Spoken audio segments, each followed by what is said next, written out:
Assalamualaikum, pagi. Hari ini materi kita bilangan bulat ya. Nah, ini bab 1 di kelas 6.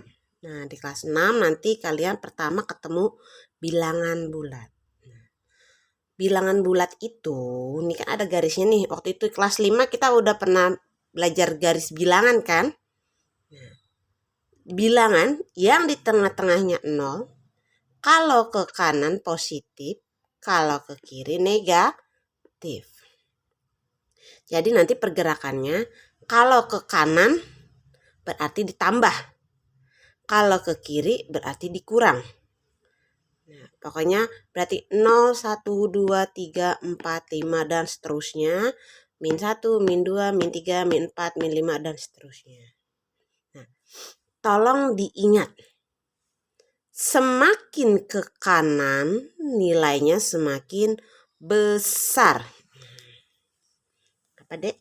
Semakin ke kanan nilainya semakin besar. Nah, kalau semakin ke kiri nilainya semakin kecil. Jadi walaupun misalnya nilainya ke kiri misalnya 121, tapi kalau dia minus berarti nilainya kecil. Nah, sedangkan kalau ke sini misalnya 100, tapi semakin ke kanan nilainya besar. Nah, contoh ke sini. Perbandingan bilbul. Coba. 100 sama 1000 itu besaran 1000 kan? Tapi kalau 1000-nya kakak kasih min, nilainya jadi besaran 100. Kenapa? Soalnya kalau 100 kan gak ada minusnya. Kita anggap aja minus itu hutang ya. Kalau 100 kan duit kita. Tapi kalau ada minusnya, berarti duit orang dong. Dan kita harus bayar ke orang. Atau duit orang yang kita pinjem. Hutang ya istilahnya ya. Nah, berarti kan duit kita kurang 1000. Sedangkan ini duit kita 100. Jadi intinya, kalau ada lambang minnya, walaupun angkanya besar, tapi nilainya kecil nih, nilainya. Ya, nilainya. Jadi walaupun angkanya besar, tapi nilainya kecil.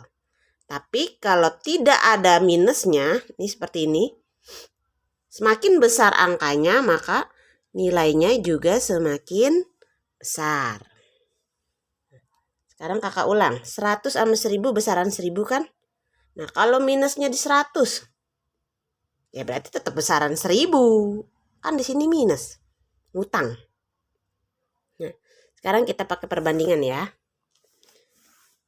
Ini ada minusnya nggak? Nggak ada kan? Berarti semakin besar nilainya semakin semakin besar angkanya nilainya semakin besar karena nggak ada minus kan? Berarti 10 sama 23 besaran 23. Nah, kalau lambang besar ini yang mangap itu ke yang besar ya. Yang lancip ke yang kecil. Nah, sekarang nih ada 5 sama 5. Tapi di sini 5-nya minus. Berarti ini nilainya lebih besar dibanding ini. Nih. Kak, ini sama-sama minus, Kak. Nah, tadi kakak bilang apa? Semakin besar angkanya, semakin kecil nilainya. 10 sama 12 memang besaran 12. Tapi karena ada minusnya, nilai dia lebih kecil. Kan semakin besar semakin kecil kan? Atau logikanya,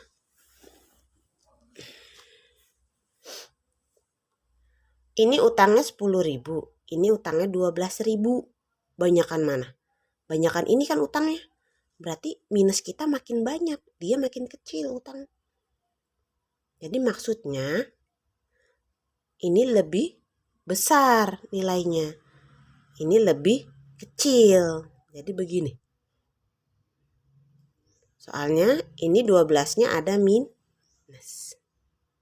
Berarti ini harusnya kan ini yang lebih besar. Tapi karena minusnya berarti dia yang lebih besar. Nah, ini kan terbalik nih. Lihat. Nah, kalau ini, kenapa ini 23 lebih besar? Kan dia nggak ada minus. Sedangkan ini ada minnya. Ini duit kita, ini duit orang. Nah, ya. Jadi semakin besar angkanya kalau dia positif nilainya juga besar. Tapi kalau dia nilainya negatif atau minus, semakin besar angkanya nilainya semakin kecil ya.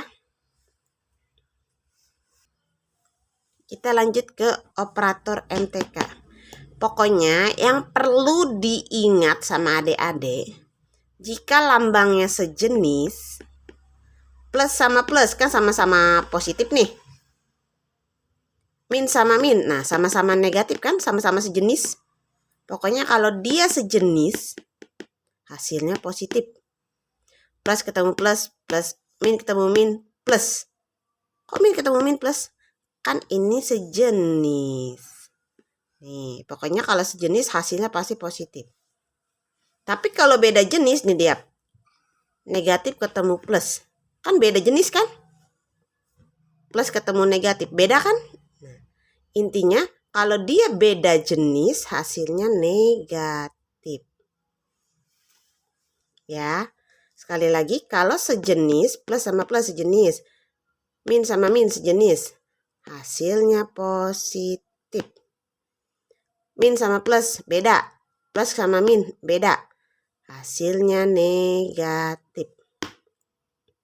Satu lagi, pada tingkat operator, nah nanti kakak jelasin dalam contoh soal ya, ini penggunaannya. Pokoknya kalau ada dalam kurung, bagi, kali, tambah, kurang. Contoh kayak ada soal seperti ini. 3 ditambah dalam kurung 8 tambah 4 bagi 2. Nah, contoh kalau ada soal seperti ini, yang harus kamu kerjakan dulu, perintahnya lihat. Nomor 1 adalah dalam kurung, berarti yang kamu kerjakan ini dulu nih. 8 tambah 4, 12 kan? Nah, habis itu tambah apa bagi? Nah, setelah dalam kurung, perintah kedua adalah bagi. Berarti jangan 3 tambah 12, salah. Tapi 8 tambah 4 kan 12. Dibagi dulu. 12 dibagi 2, 6. Baru ditambah 3. Hasilnya 9. Jadi fungsinya itu ya. Ini. Dalam kurung lebih dulu, lalu bagi, lalu kali, baru tambah dan kurang. Tambah atau kurang. Materinya itu aja, kita masuk ke contoh soal.